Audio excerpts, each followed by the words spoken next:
What it is, Yani Gang, what it is, Yani Squad. Y'all seen the title. Today I'm going to be talking about tips about working at Burlington and also how to work the cash register. A lot of y'all ask in the comments all the time, do I get to see how much change I get back? How does the register work? What button to press? I'm so nervous. I'm about to start my first day. I don't know what to do. So I'm going to be telling y'all everything that y'all need to know about working on the cash register, specifically with working at Burlington. So the first thing is, when you work at Burlington, they're gonna give you this red card, and it's gonna be your card for almost everything. You clock in with the card, you can log into the register with the card, and so the first thing is, when you log onto the register, you're gonna press F3, and then you're gonna get the little scanner thing, and you're gonna scan your badge. Then you'll be in. Don't try to type your badge number in and all of that, because it's gonna ask you for a password and all of that. So just scan the badge. If you don't know how to do it, ask somebody to help you out. I'm sure they'll help you out. The next thing about it is taking customers. So make sure your light is on. It's gonna be like a pole, and it's gonna be like a button that you flip over like a light switch, and you flip the light on so customers know that you're open. So if the announcer is not working, then they can see that your light is on, the lights at your register, and they see you doing this, then they can come to your register. It blends in sometimes with the pole. You just gotta try to feel for it, because like the register that I was working at, the computer kind of blocked the pole, so I was kind of like trying to find it with my hand because I'm so short. So yeah, that's the first thing. Make sure your light is on at the register, because customers will get upset, be like, oh, turn your light on. You want to avoid all of that. So the next thing about working at Burlington is, when you're taking a customer, it's a button that you can press on your keyboard. You press that button, and it tells the customer to come to register 2, and they'll come. If they don't hear it, sometimes they be talking, or they're just distracted, or they don't understand the language that they're hearing. So you can just look at them, smile, and then just do this, and they'll come right over. Don't be offended if you get a customer and they don't talk to you, because some customers just don't understand like what you're saying. They're not from here, or they don't speak your language. So don't get offended. If you really need to ask them something, you can ask around, see if somebody speaks the language that they speak, and that be that. If not, don't feel bad or anything that you can't communicate with them, because it's not your fault. So moving on, the next thing is, when you're taking a customer, you want to make sure that you're like well organized when taking a customer. So the first thing that I like to do is peep how much stuff they have in their cart. If they have like a whole lot of stuff, especially around the holiday time, I like to get like a organized thing going. So what I do is, if they have a mixture of different things, clothes, shoes, toys, all other stuff, I like to get all of the clothes first, because the clothes is going to be the most of probably what they have, and clothes take more work than anything else. So what I like to do is ask the customer to put all of their clothes on the counter for me, and I'll just organize it the way I want it to be organized. I like to just have them off the hangers facing me, and the clothes hanging from the counter. And I like to tell them, just let me do the clothes first, and then I'll tell you when you can put what other stuff you have on the counter, just so I won't mess up and then they think I scanned something twice. I just like to make sure that they have all of their stuff on the counter, because one, you could be doing the method that I do, scanning, and it's 2 methods that I do. You could be scanning, and they could be putting stuff on top of what you just scanned, and then you get confused about what you just scanned because they put more stuff on there. So it's better if you try to stay organized when scanning.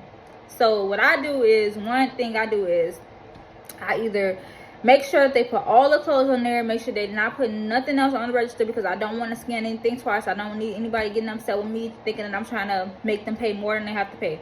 So I like to get everything organized on the register neatly. Then I start scanning all the clothes. And then after I start scanning all the clothes, I put them all back down. I take the hangers off the clothes, and then I start folding the clothes and putting the clothes in the bag. When the bag starts to get a little heavy and they can't take the carts outside, I double up the bag, 1. 2, I get a new bag and I start a new bag of clothes, because I don't want the bag breaking on them, and I don't want them to try to be carrying an overly sized heavy bag. So I just try to avoid extra work for myself with them getting upset with me for making the bag too heavy or the bag ripping. The other way I do it is I will have them put everything on the counter just like I did before, and I will scan something, take the hanger off, make sure there's no ESA tag on there, carefully just like feel through the whole, like all of the clothes, because sometimes you can't feel it and it get lost, and then they get to the door and they go off at the door and they be mad. So just try to, sometimes we're gonna miss it, but as much as you can to avoid it, try to make sure you get all of the ESA tags off. The next tip is do it gently, because sometimes the back piece of the ESA tag can be off, and you prick your finger and then you're mad and you got attitude because how did this get off?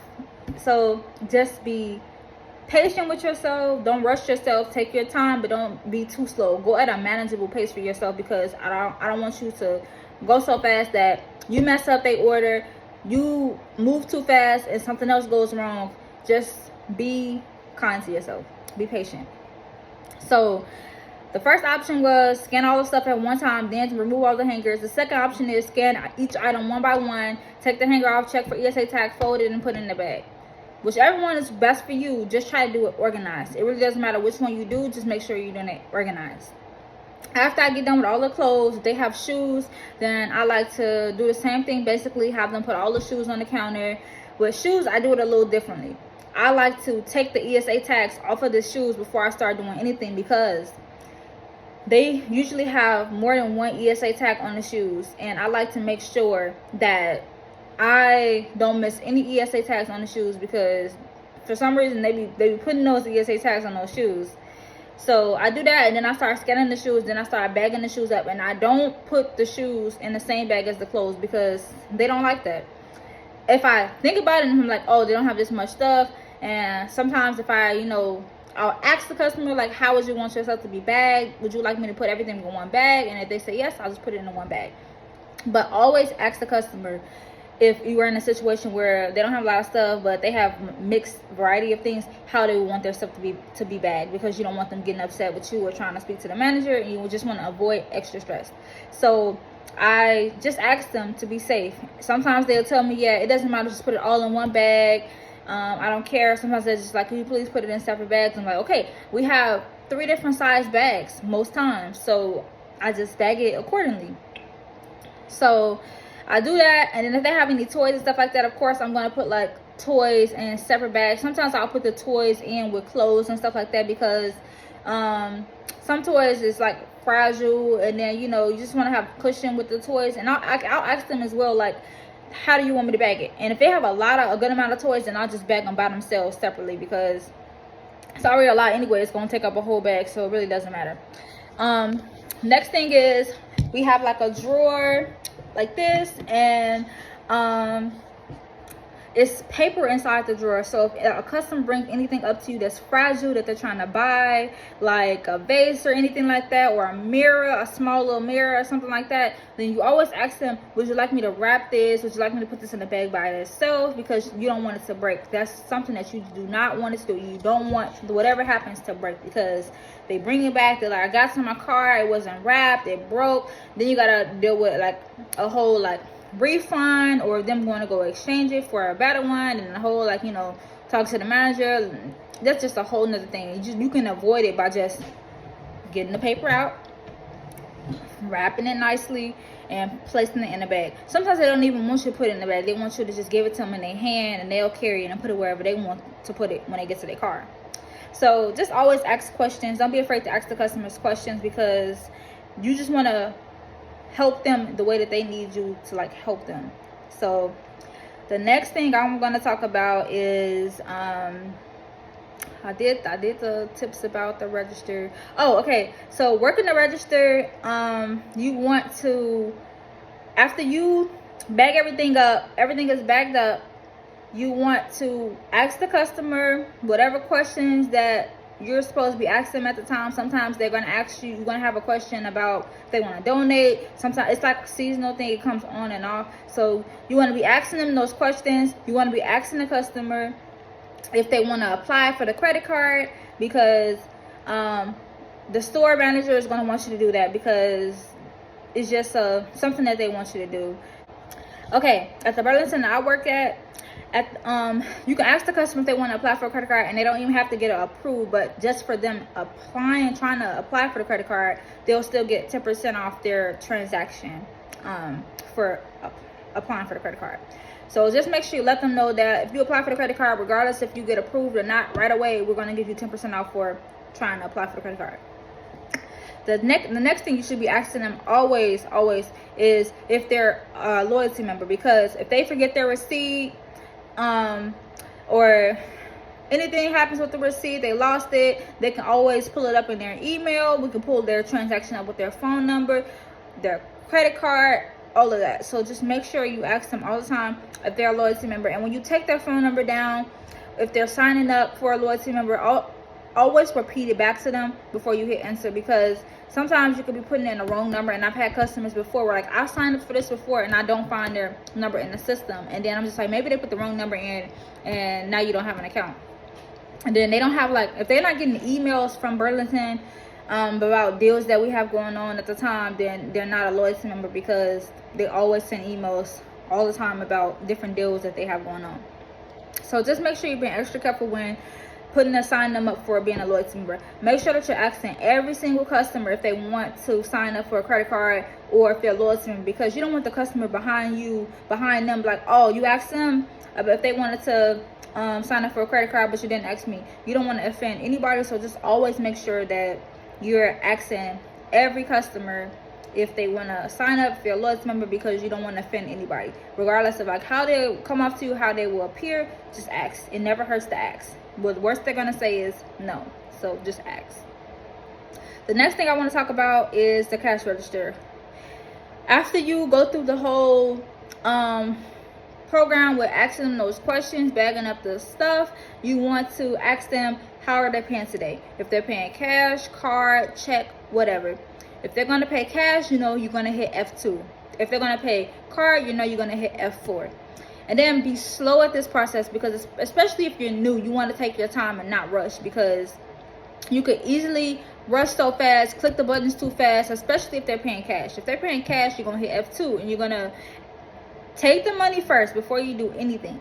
Take the money from the customer, count the money that they give you, and then press F2, and then type in the amount that they gave you, and then press enter. You want to make sure you're going really slow at this time, because if you want them to tell you how much change you need to give them back, you need to make sure that you're going through the steps slowly. So if you get a customer and they say, oh, I want to pay half card, half cash, what you want to do is you want to take the cash first, you want to count the cash, you want to hit F2, you want to type in how much cash they're giving you, and then it's going to take you back to the screen where they have a remaining balance. You want to read the remaining balance to them, and then you want to hit F4, hit enter, and then it's going to pop up on the screen for them to do what they need to do. So you just want to make sure you're doing this whole process slowly. Don't rush yourself, don't stress yourself. And if you have questions, ask people around you, use people around you, because it never hurts to ask, because before you make a mistake.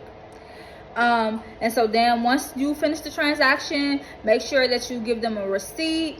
You can always, like, print out the receipt. If it messes up, you can reprint the receipt, or if you run out of tape and you don't know how, just ask around, where's the extra spare tape that they keep the store, if you don't have any in your drawer, if you don't have any on the side of the tape printer already. So you want to make sure you're just taking those steps. Make sure you tell them their total before you basically take the money from them, always, and just being patient with yourself. Yeah, so that's pretty much it with, like, working the cash register and all the tips that I kind of have for you. Also, don't be afraid to, like, ask customers to be patient with you if you're new. Let them know that you're, like, new, and just ask them to, like, be kind of patient with you so that you won't feel, too nervous. Also, like, if you feel like it's a customer in line and they have, like, two separate, like, carts and stuff like that, you could, if you want, you could express to the customer that you want to do one customer at a time and you don't want to be overwhelmed, and ask them if they could wait for the next available associate if they're not paying on the same tab, because you want to avoid any like mix up, and you want them to get out as soon as possible. You don't want them to have to wait longer than they have. If it's another associate that's available to help them get out faster, then you can want to make sure you offer that to them as well, so you won't feel overwhelmed. Yeah, I mean, that's really the bulk of like working on the cash register. I have worked on the floor, on the sales floor, and I've also worked in the back room, which is you know, stocking, putting stuff out on the floor as well. So if anybody has any questions about working in the back room or working on the sales floor, you could leave the comments below and I will answer your question in the comments, or I might make another video if I get enough questions about a specific role at Burlington. I will make another video for you and answer all of those questions. So this is it for this video today. I want to thank you all for tuning in. Again, if you have any more questions, don't be afraid to leave them down below. Thank you again for watching this video. Make sure you like, comment, and subscribe to my channel, and bye.